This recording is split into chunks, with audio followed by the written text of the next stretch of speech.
channel. I'd like to break down this 15-game MLB DFS slate on DraftKings and FanDuel. Huge slate for this Friday slate, and excited to get into it. Definitely some big prizes to be won across the industry. Before we do, if you do enjoy the content at any point in this video, if you could please leave a like on this video, subscribe to the channel, hit the notification bell. That would be greatly appreciated. Especially that subscribe button really helps me out, guys. I'll be here all MLB season long breaking down these MLB DFS slates to help you guys become better MLB DFS players and help you guys become more profitable. And if you are interested, I do offer some further premium content that's linked below in the description. You get access to all the same tools that I use when building my own lineups. Things like my high hitter StatCast data tool, splits leaderboard, team hitting data, bullpen data, power ranking, cheat sheet, and my starting pitcher data sheet. All of these great things going to help you building your lineups night in and night out, as well as direct access to me. You get to ask me questions all the way up until lock.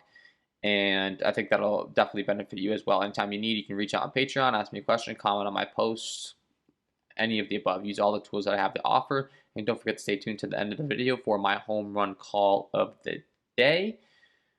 Sean V, if you're watching this, I've never done this on this channel before. Sean V, every time I'm picking these home run calls, seems to think that my home run call is a chalk donkey play. So just to prove that I believe in my content and I give you guys some valuable content, Sean V, if you're watching this, feel free to send me a head-to-head contest. Anything up to $500 I'd be willing to accept on both FanDuel or DraftKings. And I will play my home run call of the day anytime. Just leave a comment. I don't usually do this. I'm pretty supportive. I know everyone's been going through the pandemic and stuff, and maybe your pockets are hurting or I don't know what, but a lot of negativity coming from Sean V. So if you want to see me and Sean V in a head-to-head and see who wins that, feel free to leave a comment below and say where you at, Sean V. Because I don't know where. End of the video, home run call, you're going to get the guy that I'm picking to go deep based on pitch data, home run, like ballpark data, weather data, all the above, barrel rates. That's the goal there, to give you guys some valuable content. And I think I do a good job with that. So hopefully you do enjoy the content. End of the rant there. Sean V, since you think I give you my subscribers and audience donkey chalk home run plays, if you want to send me a head-to-head contest on FanDuel or DraftKings, leave your username below. If you want to see that, guys, leave a comment, because I try to be as nice as possible, but I'm also a little bit of a competitive, fiery guy, and I tend to think I'm one of the better MLB DFS players out there. So willing to take on that competition if you're willing, Sean. I don't know why you keep watching my videos if you think I'm an idiot, but let's go ahead and start breaking down this slate today. As always, I'm going to do the pitchers first. We're going to break down pitchers that we want to play on this slate, and then we'll get into bat in the second half of the video. And as always, I like to do this by shorting my sheet by K rate. It's fantasy sports. We get points for strikeouts. I had a little bit of an outlier on this slate today because we do have a few guys with some small sample sizes, and in this one specifically taking on the Baltimore Orioles, Carlos Mejia. It's expected to be the opener, and then they're going to switch it over to Elijah Morgan. And we don't really have a big sample size on either of these guys. Honestly, this is a situation where I will really rely on Vegas data. It looks like the Baltimore Orioles only have a 4.15 implied run total. And it's going to be a bullpen game, which means they're going to be switching arms in and out, playing matchups as far as Baltimore's concerned. And that means I don't really like targeting the pitchers in the game, and I definitely don't like targeting the bats. So I'm actually just going to go ahead and get these guys off my sheet for you guys, because I don't want this data to be messing with you, because it's a really small sample size as far as like 5 innings. So I will do this when this is the case, because in my opinion, this isn't a large enough sample size to really gain anything valuable off these guys. I look at the Vegas data, and that's how I would determine this particular matchup, and this is the only one that we really have to worry about on the slate today. So anyways, now that that's out of the way, we can go ahead and sort the sheet by K rate once again. We have Max Scherzer, top guy on the slate, with a 34.5% K rate overall, 16% swinging strike rate, 37.7% K rate against righties, and a 31.1% K rate against lefties. And he gets a tremendous matchup taking on this Philadelphia Phillies team today that has been striking out a bunch all year long. As far as the Vegas lines are concerned right now, we can see that this game comes in as a pretty flat line as far as favorites are concerned. Scherzer at 103, Zach Wheeler at 117. So unfortunately, Scherzer is not expected to be too heavy of a favorite as far as getting the wins concerned, but I definitely think that he's going to have a bunch of K upside in this particular matchup taking on these Philadelphia Phillies. With his ability to strike people out in the Phillies K rate so far in the year, Max Scherzer definitely a top play on the slate. Peralta taking on the Arizona Diamondbacks comes with a 33.6% K overall, 14.2 swinging strike rate, 34.3% K rate against righties, and a 32.6% K rate against lefties. Really good across the board, and he's taking on an Arizona team that does not scare us at all. Definitely think that we can target these guys. Might not be quite as friendly of a strikeout matchup as like a Philadelphia matchup that we talked about, but Freddie Peralta does come in as a big favorite in this game. He's a 210 favorite, expected to pick up the win fairly easily. Comes in priced at 8.7 on FanDuel. Over on DraftKings, they got him priced at 10.4, so you specifically get a pretty friendly discount on him at FanDuel. And he's going to offer you a bunch of K upside and the win most likely based upon the Vegas data, so another great play there. Blake Snell taking on the New York Mets, 32.5% K overall, 15.8 swinging strike rate, 31.1% K rate against righties, and a 38.2% K rate against lefties. Taking on a Mets lineup that's been pretty watered down for quite some time now. They're starting to get some bodies back and healthy, but overall, still not too worried about them. And Blake Snell does come in as a 180 favorite, expected to probably get the win in this one. You guys like Kevin Pillar, Francisco Lindor, James McCann, Pete Alonso at the top of the order, Dom Smith, Brandon Drury, Bill McKinney, Jose Perez at the bottom. Not exactly the most threatening and imposing lineup, so if you want to go to Blake Snell, I wouldn't call you crazy at all in this particular matchup. It's kind of a big slate, and I'm not really sure if I'm willing to go there with some of these other guys that we talked about, in my opinion, because of Blake Snell's he has kind of a limited pitch count, but you can go there if you want. Shohei Ohtani taking on the Seattle Mariners gets one of the best matchups you could possibly ask for. 31.2% K rate overall, 12.7 swinging strike rate, 38% K rate against righties, and a 25.3% K rate against lefties. So really, really good stuff across the board, and specifically really good against right-hand hitting as far as strikeout rate's concerned. And Seattle, one of the best matchups you could possibly ask for. He comes in at 9.5 on FanDuel. Over on DraftKings, they've got him priced at 7.6, so a much friendlier price tag over here. As far as his pitch count stuff, we've seen it continue to climb. 93 pitches last time out. 5 Ks against an Oakland squad, 300 runs. He continues to have an issue with walks is his only thing. The walkout rate is definitely too high for our liking. He has a 20% walk rate now through 38 innings pitched.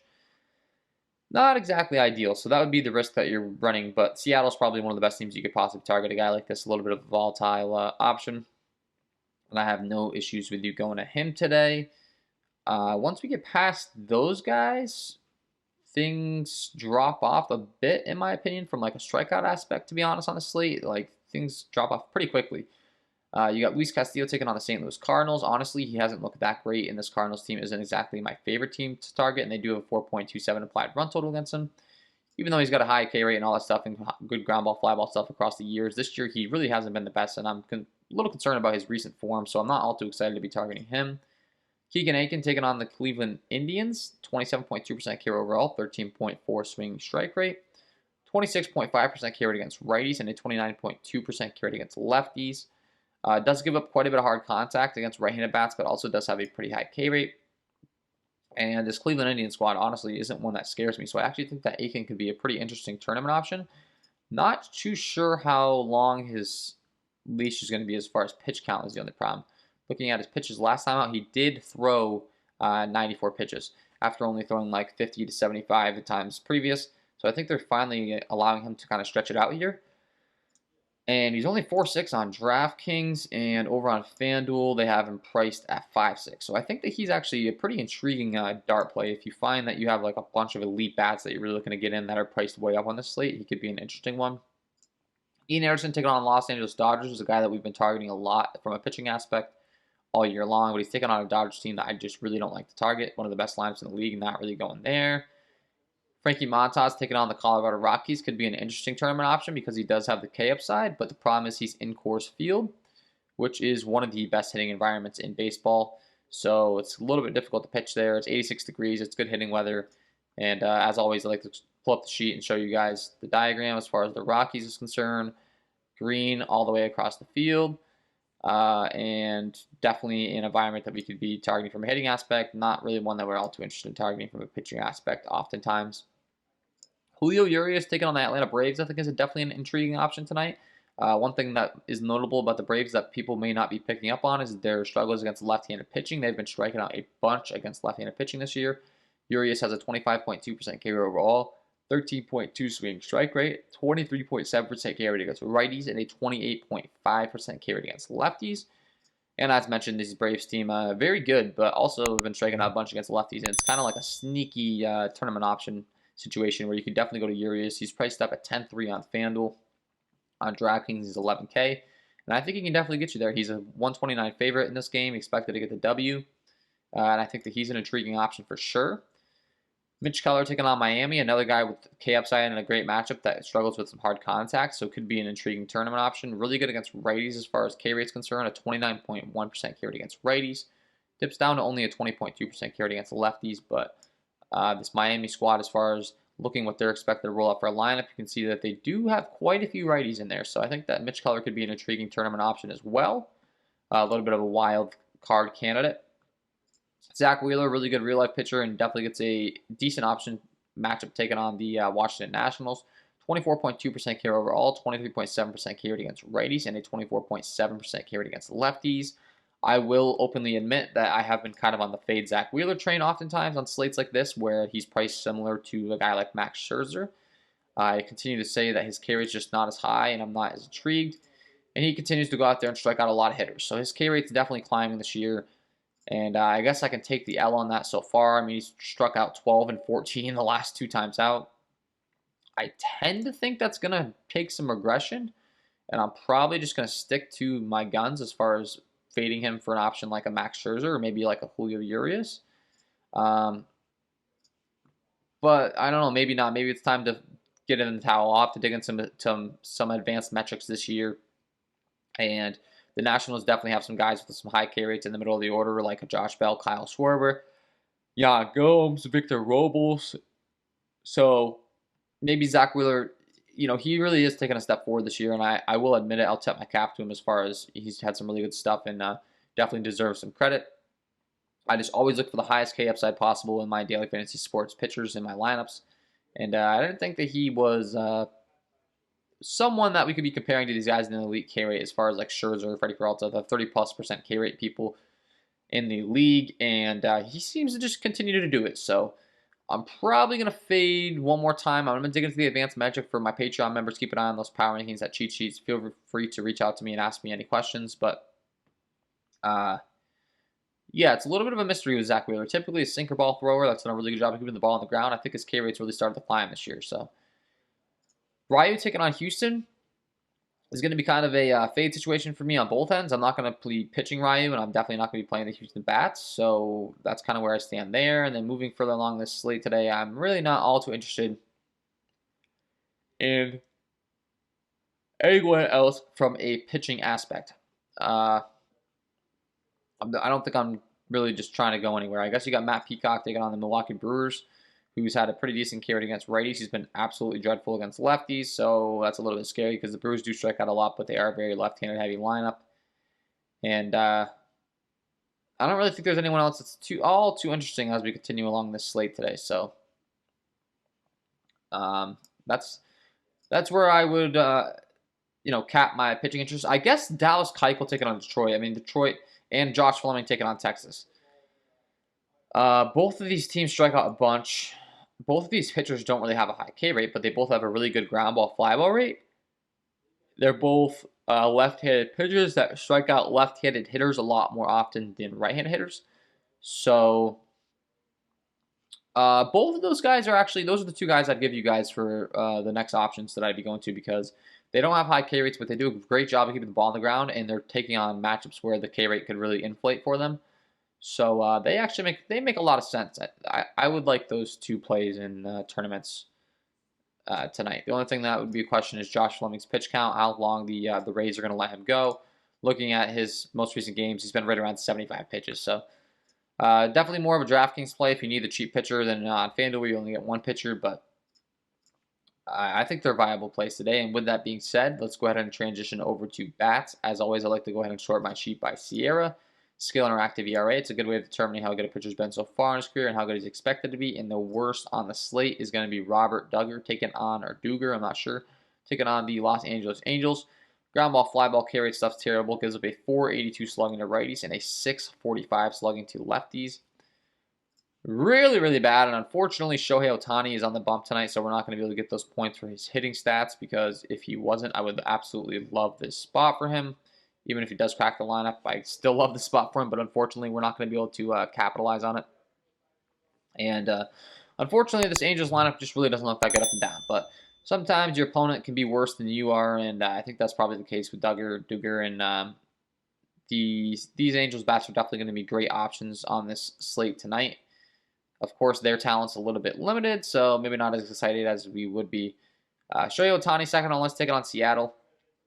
This is strictly a walk issue thing that's really making the Sierra look bad. He has a really bad walk rate against issues, or both sides. If you look at his K rate, his walk rate, his ground ball, fly ball stuff, and his WOBA and hard hit and slugging, you can see he's been pretty good. So about out to inch to there.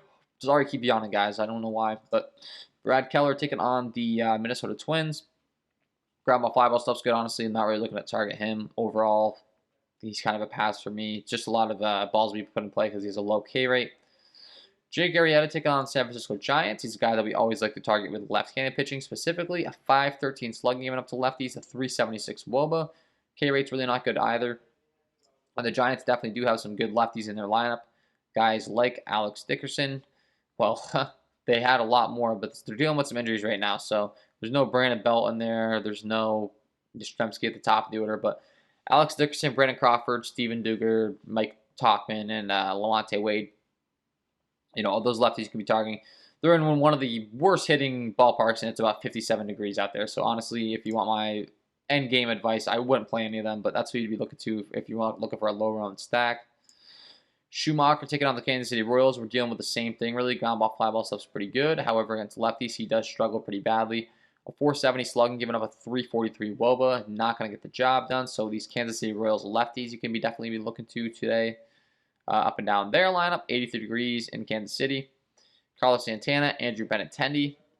That's pretty much it. They're pretty much right-handed heavy, so Schumacher could be an interesting option to pitch a decent game. He doesn't really strike anyone out, so I wouldn't be playing him in fantasy, but maybe pitches a decent game tonight. Kwang Hyun Kim taking on the Cincinnati Reds. Has been really good across the board, honestly. Ground ball, fly ball stuff's good. Hasn't been striking anyone out, but probably not a guy that I'm really looking to stack up against. I promise we're going to get to some guys that we can stack some bats against.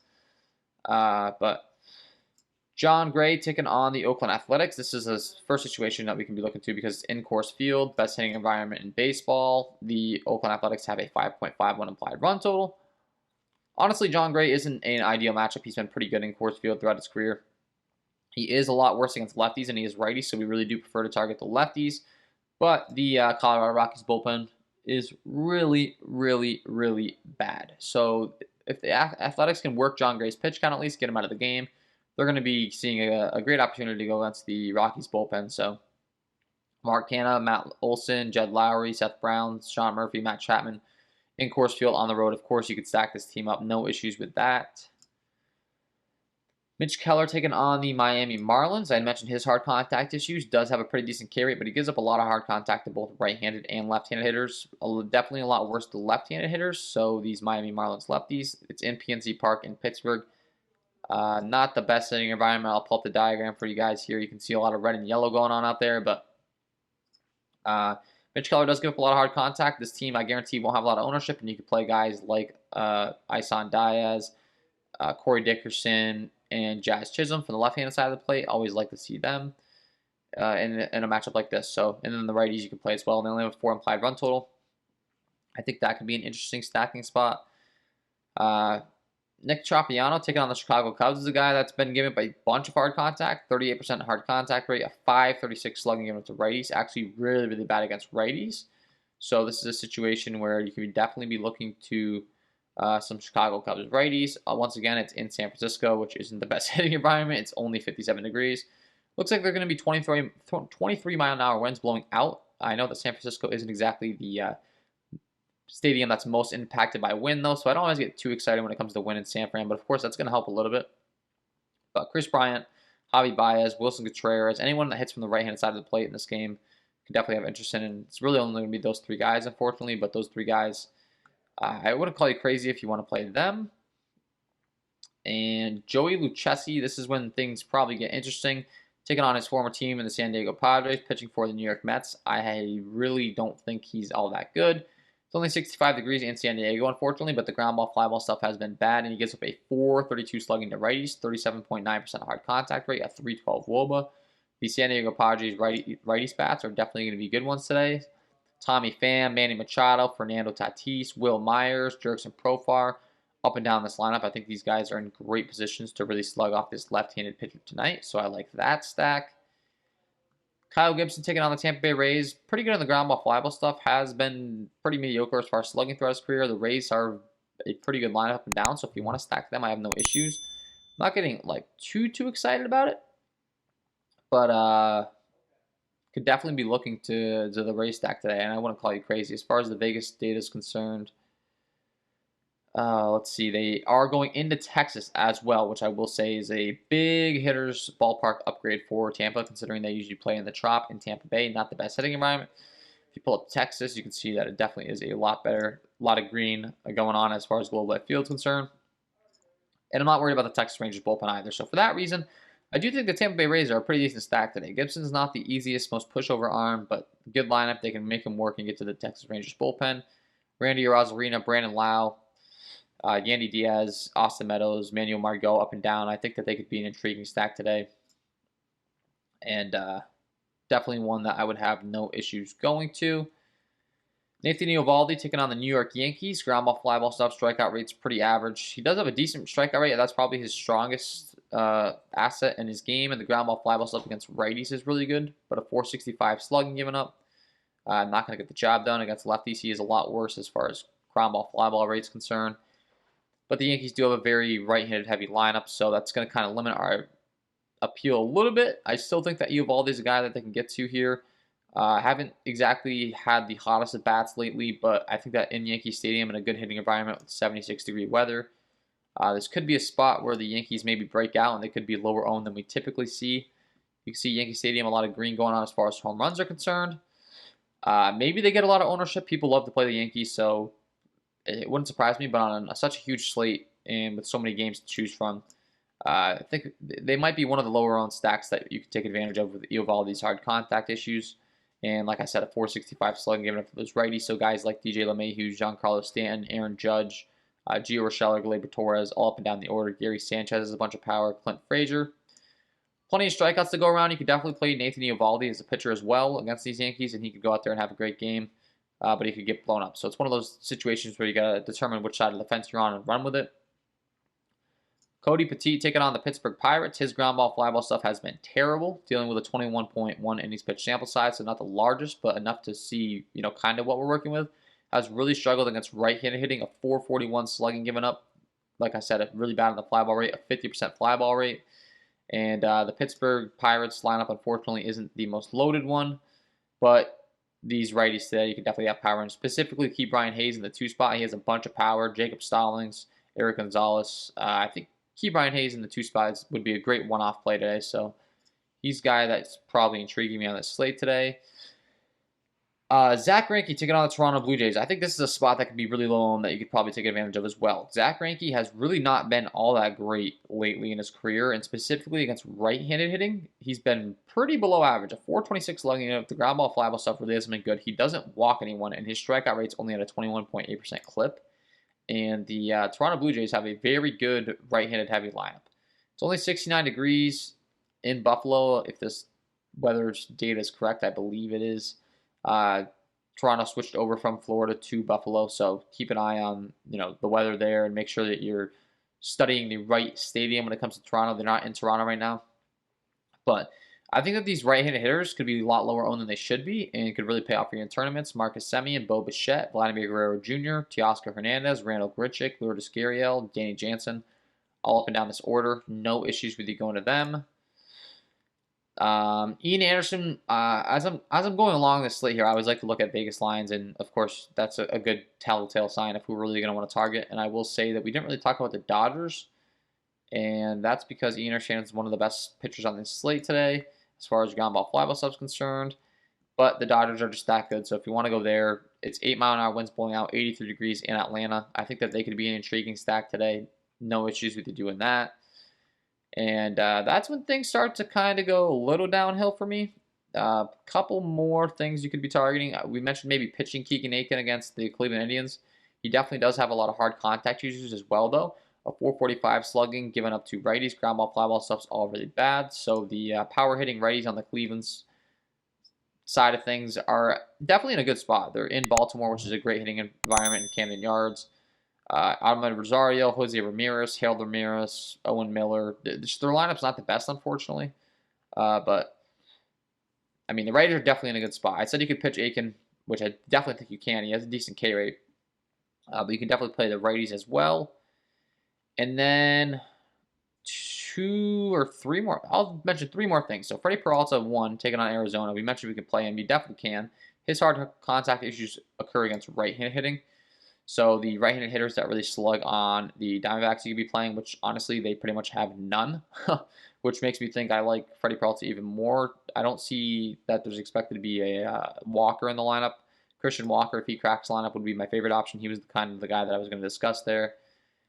And then Mac Peacock taking on the Milwaukee Brewers is a guy that his Sierra actually looks really good.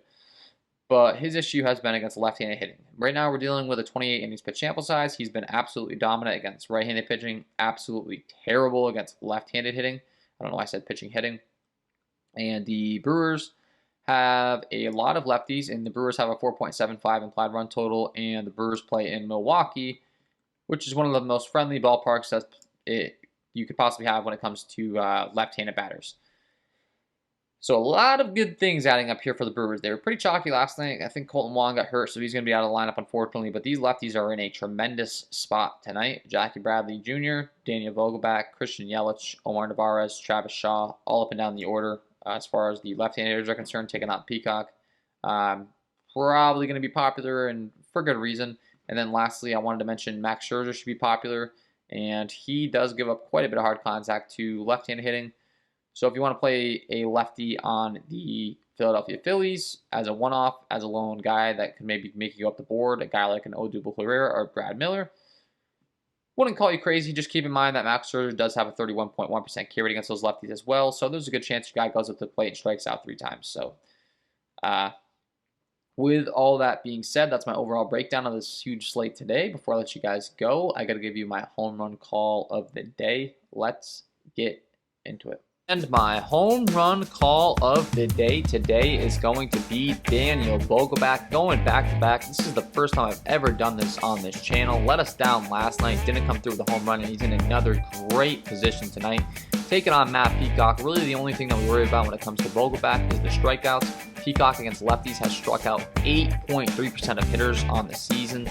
Not good at all, and giving up a bunch of hard contact. A 609 slugging, giving up 44.2% hard contact rate against lefties. And when specifically breaking down his repertoire, he's extremely reliant on the sinker. Throws the sinker 69.38% of the time, literally 70% of the time.